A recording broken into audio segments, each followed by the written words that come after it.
The following is a special presentation of Tony Kurre Radio. Want the real story behind the sound bites and headlines? Let's find the facts. Remember, it's not a conspiracy theory if it's the truth. You are not paranoid or confused. You just need to know. Hello again, everybody. Keefer with you for another edition of Everything You Need to Know. It's a new week as we get into 2023 a little more now. It's always kind of interesting.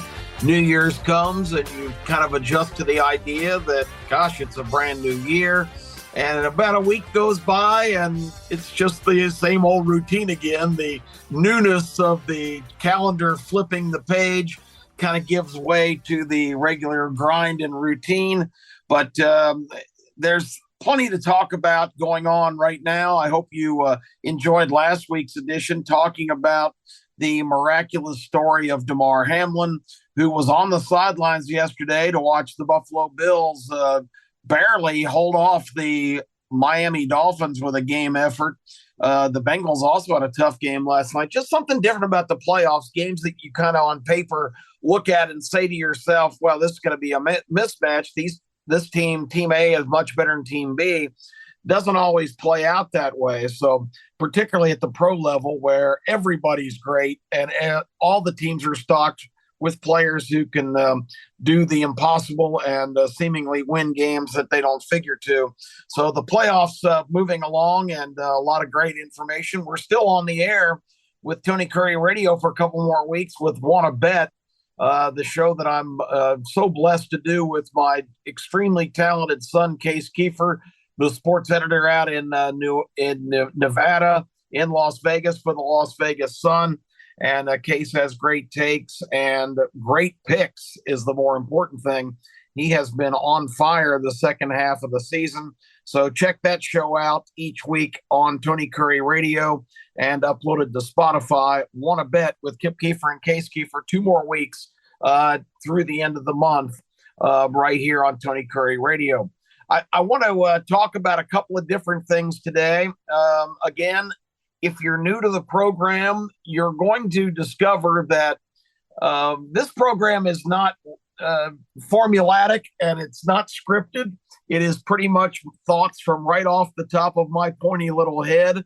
I try to incorporate as much common sense into my thinking and analytical abilities to look at situations and try to interpret them, stories and happenings with as much kind of dispassionate analysis as possible. I don't paint myself in any particular genre of political spectrum or ideology. I like to consider every single thing. I don't want to be told what to think. I have prided myself on my ability on how to think. And if you get anything out of this program, I hope that ability is something that will be stimulated in your own mind, because don't listen to the headlines and sound bites and the opinions of, quote, experts, unquote, because they're going to lead you astray. So much of the time, those opinions are formulated not just on the facts and the common sense interpretations that should come from that. So much of the time, people that are telling you and writing things of what you should think about a particular subject, remember, that's agenda driven.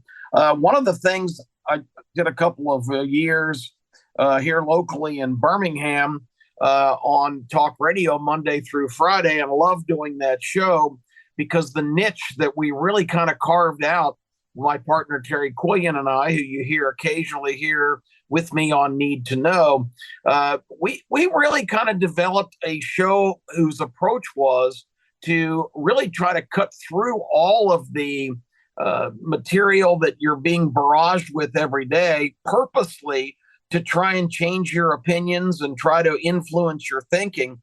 And really, try to get to the facts and set aside all of the spin and the hype and the hyperbole that you're exposed to every day. And that's how we approach the subject. What do we take on today, talking about how it really is, as opposed to what you're being led to believe? And that show became very popular, and really miss doing it. I'm really thrilled and blessed to have the opportunity to do some semblance of that here on Need to Know on TKR. So that being said, today I want to start not particularly on that direction. We'll get into that in a moment, because I've got some good stuff along those lines for you. Today, though, I wanted to acknowledge that this show's being recorded on Monday, Martin Luther King Day, 2023, and it's sobering and stunning, really, to remember that Martin Luther King's greatest moment in his public life happened 60 years ago this year, and that was, of course, the famous Civil Rights March on Washington. Dr. Martin Luther King, in my opinion, and this is coming from somebody who knows a little something about public speaking, which is a passion of mine. I embrace it. It's funny that you ask, I think there was an opinion poll done many, many years ago that asked people what their biggest fear in life was, and getting up in front of a big crowd and speaking ranked ahead of death in a lot of people's estimation. So I guess from that perspective, I'm kind of an odd duck, because there's nothing that gets me going more than having the opportunity to address a big crowd and try and have that great opportunity to kind of seize command of people's attention and present remarks. It's something that I always enjoyed and wish I could do more. But that being said, I believe that Dr. Martin Luther King was the greatest orator this country has ever produced. If you heard his speeches, if you go back and watch on YouTube, you watch his presentation, you watch his inflection of his voice, the words he chose, so powerful, so effective, and the speech in front of hundreds of thousands of people on the Washington reflecting pool, on the steps of the Lincoln Memorial in 1963 was just the most virtuoso performance of public speaking that I can ever remember. And I'm sure, recall all of the famous content in that speech and the reverberating words that should be top of the mind for every single person, especially here in America today, 60 years after he made the remarks, that he dreams of living in a country so that someday his children will be judged by the content of their character, not the color of their skin. And from a common sense standpoint, from any kind of intellectual pursuit, if you think about that, people should be judged by the content of their character, not by the color of their skin. For that to be so pertinent just 60 years ago, and also reverberating today, because we have gotten out of that mode of thinking. And, both sides of the political spectrum are guilty of grouping people into certain clusters of sameness. And that's just wrong. When Joe Biden said in the campaign, if you're black, or if you're even thinking about voting for Donald Trump, you ain't black. So basically, you're not supposed to think as an individual. The content of your character still doesn't carry any weight for people in politics, or they're trying to coerce others to think that the way that they want them to think, as we mentioned earlier. Again, this is an individual thing where every single person should not be identified by anything other than who they are, what they believe, and what they're all about.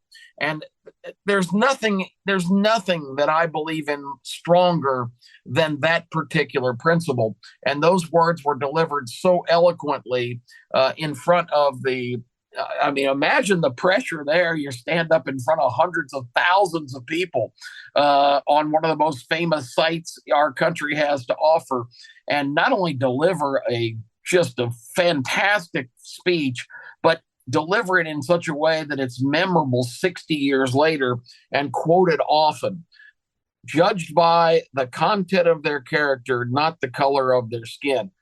Absolutely brilliantly conceived and so poignant and true. And it should be top of the mind for everybody in dealing with any other human being.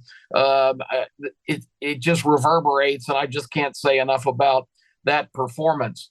On the other end, the night before being assassinated on April 4th, 1968, in Memphis, Dr. King gave a smaller speech to a much more limited crowd at an event in Memphis that were kind of impromptu remarks. I don't think he was even planning on really addressing them that night.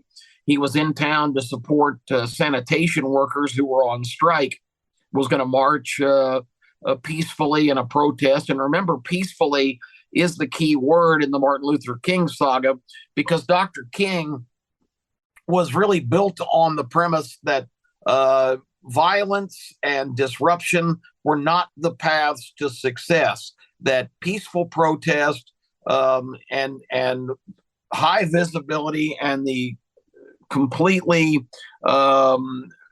civilized way of expressing ideas was the way to wear down the rampant situation with segregation and all of the problems of the 1960s. And I think it really goes against his memory when you see people burning buildings down and breaking windows. And that's not the approach that Dr. King endorsed and certainly would not approve of now. But he was in Memphis, and the night before that speech, he gave another very eloquent speech that's come to be known as the I Have Seen the Promised Land speech. And in that, he pretty much forecast his own demise. So there was a lot of nefarious forces gathering and a lot of pressure as the leader and the face of the civil rights movement, and a lot of resentment and fear from some of the circles of the establishment back in Washington. Our government has not. The recent situation where we've become aware of a lot of the completely malfunctioning factions of our government is not a new phenomenon. Even in the 60s, the director of the FBI, of course, at that time was J. Edgar Hoover. He was a completely Dr. Martin Luther King hater, couldn't stand what he was doing, had been in the FBI director since the 1930s, was older and senile and really paranoid, and kept a really just despicable file on Dr. King, which was trying to tie him into communist influences, really traced a lot of his alleged infidelity and other personal habits that are disturbing if true, but on the other hand, not pertinent to the work he was doing at the time, which certainly was God's work and was best for the soul and the preservation of our country. But Hoover was one of those guys, at that time. We talk about the FBI being corrupted now.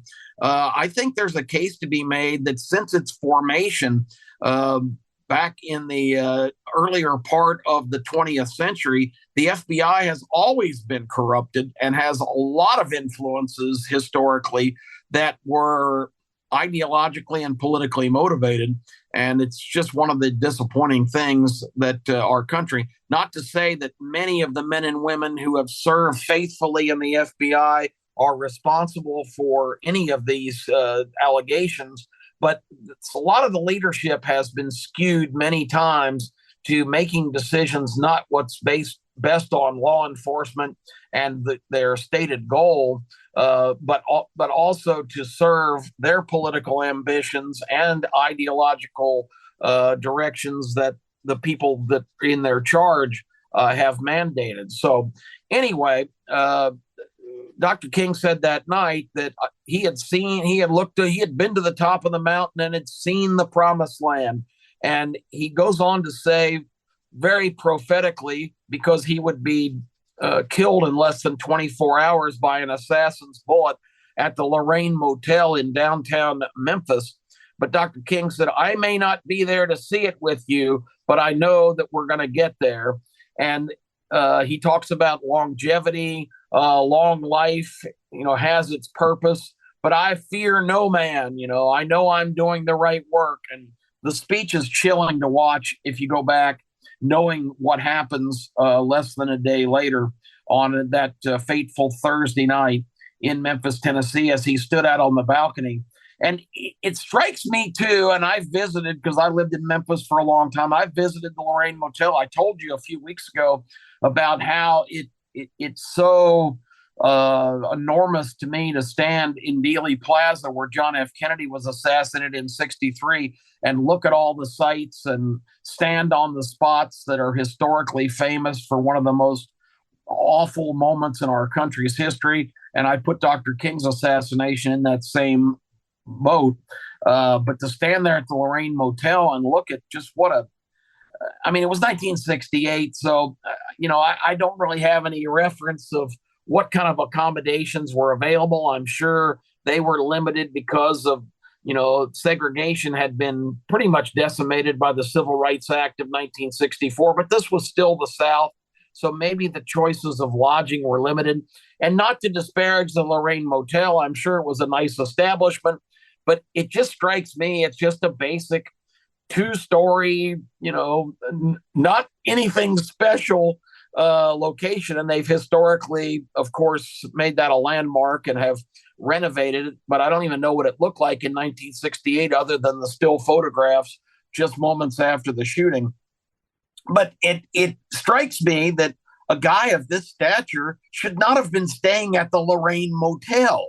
But maybe that's the only choices there were, and being downtown. I don't know what all went into that, but it just seems to me that it was not a place worthy of a man of his stature. And to look at it now, I'm struck with the same emotions that I get when I go to Dealey Plaza. And even back in the day, before it was torn down, I never actually spent any time in the actual areas because they had public access, but the Ambassador Hotel in Los Angeles, where just 2 months later, Robert F. Kennedy was assassinated while running for president just after winning the California primary. Those places just bring thoughts to me of what might have been. And it's kind of a strange obsession that some people might think I'm a little bit morbid, that I want to visit those sites and think about what happened there. But it really is major perspective building material when you do, and you consider the implications and how history could have been altered, but was unfortunately not, with the incidents that happened at those sites. And the sad thing, too, is with all of that controversy and Dr. King still being, remembered today for all the greatness with this holiday on his right around his birthday, the week of his birthday, every Monday holiday each year. It's so fitting and so proper that Dr. King is honored in this way, because he is one of indisputably the most historically significant people in American history. And again, in my mind, as a speaker, the greatest orator that our country has ever produced. And it's sad that there are still files not available, not released, all these years later, 55 years following the assassination. There are still information on both the Kennedys and Martin Luther King that are sealed, that the public still has not been allowed to see. And you have to ask yourself the question, why is that the case? It can't be national security. Obviously, with the latest follies with our president and all of his possession of classified documents, after our former president, Donald Trump, was in trouble for the same thing. Obviously, classified documents are not that sacred. But why are they classified to start with? Why the American people, this is a government for the people, by the people, of the people. Why in the world is it secret for us not to know everything, particularly historical things that have happened that go back to the 1960s? It's just a question that I can't answer and can't get anybody else to answer because it's just wrong. If this is a country of the people, by the people, for the people, we should have access to everything because this is our government and our country, not some select politicians that keep us in the dark on things we need to know. So anyway, I tribute to Dr. King. I hope everybody takes a moment to think about the greatness of his life and pursuits and the tragedy of his untimely, very premature death. It's something I think that should be woven into the fabric of every American conscious. I do want to talk about something else today along the lines of what I started the show with. Maybe I should have started with the Dr. King and then segued a little bit more clean here because I was talking about the information that's out there from so many different sources and kind of sorting through all that and deciding what's legitimate and what makes sense. Another thing that doesn't make sense to me is the current political and ideological situation where we continue to stagger along with just two basic political parties, Republican, Democrat, and everything is kind of thrown into that bucket of it's one or the other. You're either a Republican or a Democrat, but there's so much complexity in that. And I wanted to point out a couple of things that I find just extraordinary along those lines to give you something you need to know so you can think about the same things. Right now, the modern day Democrat Party, and let me start off by saying, I don't think extremes, right or left on the political spectrum, are a good thing. I think people that are radical in their thinking and extremist on one particular or maybe multi causes are not the people that need to be influential in decision making for the overall population of Americans, but yet they become more influential all the time because it comes down to what we always talk about here on the show: power and control. Power and control comes from winning elections and having majorities and being able to propagate your agendas in terms of ideological and different paths to achieve your belief systems. But mainly, for the sad thing is for politicians just to shore up their power base and make sure that they're going to be in the greatest gig in the world, which is serving in the federal government. And the preservation of those jobs for them is priority one. And that's very unfortunate for us all, because there should be term limits. It should be like the founding fathers envisioned, sending people to Washington to pass laws and then getting them back home to run their businesses and other enterprises. This was never intended to be a lifetime appointment and a vocation to be a professional federal politician. You're supposed to send your best and brightest for brief periods to take care of things, and then they get home to their own businesses and enterprises. But as we all know, it has not worked out that way at all. And people of average means go into public office, serve for a number of years, and come out multimillionaires, and nobody thinks anything of it. It's really a sad state of affairs that I hope at some point becomes resolved and we get back to the roots of what we were supposed to be. But that being said, the Democrat Party now has embraced all kinds of fringe, extreme leftist views. And some of those, of course, are easy to identify. There's a huge anti-capitalism movement, people that think that this should just be some kumbaya collective kind of situation where everybody shoulders to the wheel and everybody benefits. And that's just such ridiculous thinking, because it's been tried and it never works, because it's not just all the people in that situation. There's always going to be uh, self-presumed elite class that's going to be pulling the strings and pushing the envelope in the directions they want it to go, again, to shore up their own power base. This collective society of everybody cooperating, in some kind of socialistic or collectivist, uh, paradise is just not a realistic concept. It will never work. It can never work. Margaret Thatcher, the great Prime Minister of England, said the problem with those kind of approaches is you eventually run out of other people's money to spend. And man, we have reached that point now. Not only have we run out of everybody's money, we're printing new money that we don't even have, and devaluing the currency that's in circulation. So all these extreme movements, anti-capitalism, radical environmentalists that are concerned that a certain kind of salamander may have his routine altered if progress is allowed on the waterway that he occupies. There's so many of them. All these gender fluidity and sexualization of children and all of those particular areas. All these have just landed now in the Democrat column because they've been embraced and invited to come on board. And there's a lot more, but I came across one that I really was not aware of that I thought I needed to make you aware of here in the few minutes we have remaining.